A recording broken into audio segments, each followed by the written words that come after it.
We must free ourselves from the prison of public education and politics. If the gods listened to the prayers of men, all humankind would quickly perish.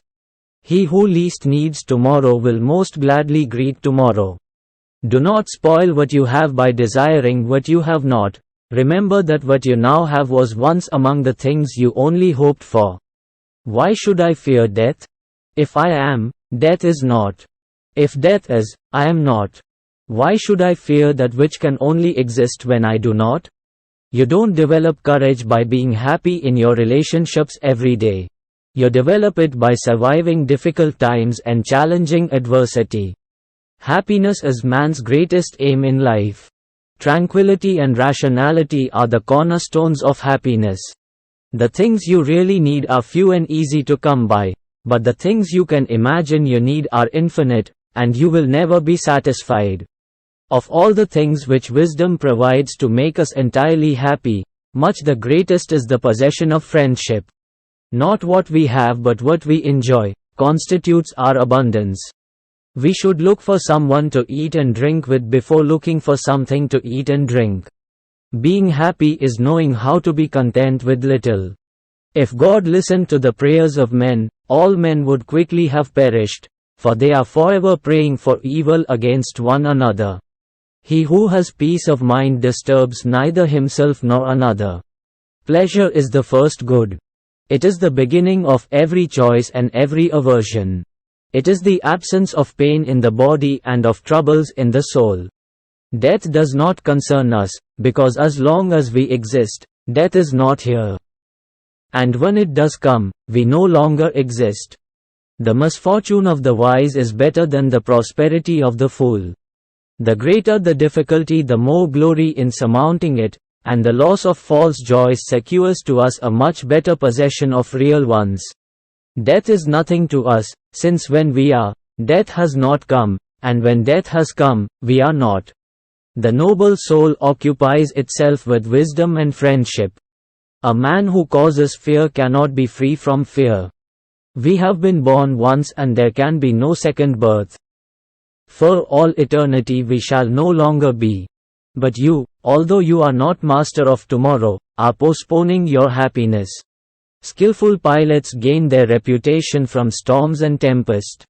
Riches do not exhilarate us so much with their possession as they torment us with their loss. Do not spoil what you have by desiring what you have not. Is he able, but not willing? Then he is malevolent.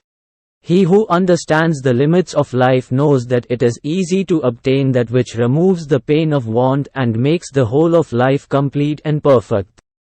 Thus he has no longer any need of things which involve struggle. The man least dependent upon the morrow goes to meet the morrow most cheerfully. Freedom is the greatest fruit of self-sufficiency. There is no such thing as justice in the abstract. It is merely a compact between men in their various relations with each other, in whatever circumstances they may be, that they will neither injure nor be injured. A free life cannot acquire many possessions, because this is not easy to do without servility to mobs or monarchs.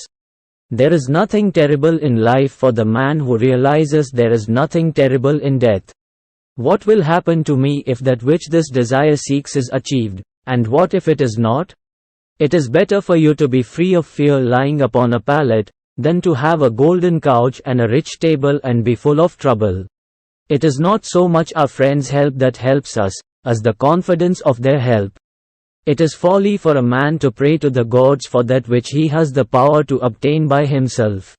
I was not, I have been, I am not, I do not mind. The art of living well and the art of dying well are one. Man was not intended by nature to live in communities and be civilized. Launch your boat, blessed youth, and flee at full speed from every form of culture. All friendship is desirable in itself, though it starts from the need of help. Be moderate in order to taste the joys of life in abundance. A strict belief in fate is the worst of slavery, imposing upon our necks an everlasting lord and tyrant, whom we are to stand in awe of night and day. Misfortune seldom intrudes upon the wise man, his greatest and highest interests are directed by reason throughout the course of life. If death causes you no pain when you're dead, it is foolish to allow the fear of it to cause you pain now. The summit of pleasure is the elimination of all that gives pain. We must, therefore, pursue the things that make for happiness, seeing that when happiness is present, we have everything, but when it is absent, we do everything to possess it. Of all the means to ensure happiness throughout the whole life, by far the most important is the acquisition of friends. I have never wished to cater to the crowd, for what I know they do not approve, and what they approve I do not know. It is impossible to live a pleasant life without living wisely and well and justly. And it is impossible to live wisely and well and justly without living a pleasant life. Pleasure is the beginning and the end of living happily. Epicurus taught, pleasure, defined as freedom from pain, is the highest good. Justice is a contract of expediency, entered upon to prevent men harming or being harmed. He who is not satisfied with a little, is satisfied with nothing. The time when most of you should withdraw into yourself is when you are forced to be in a crowd. Let no one be slow to seek wisdom when he is young, nor weary in the search of it when he has grown old.